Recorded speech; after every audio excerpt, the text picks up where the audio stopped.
নমস্কার। বলছি যে ঈশ্বরের কাছে একটা প্রার্থনা নিয়ে গেছিলাম। ঈশ্বর বললেন, "তোমার কি আবেদন বৎস?" আমি বললাম, "হে প্রভু, আমায় একটা বিদুষী স্ত্রী দিন।"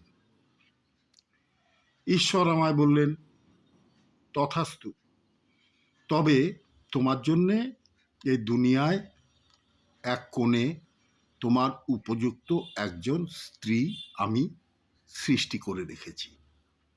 খুঁজে নেয়ার দায়িত্ব তোমার।"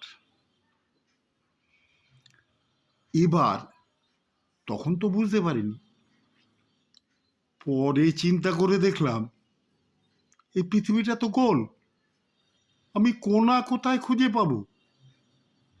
দেখুন ঈশ্বরও কিভাবে প্রতারণা করে।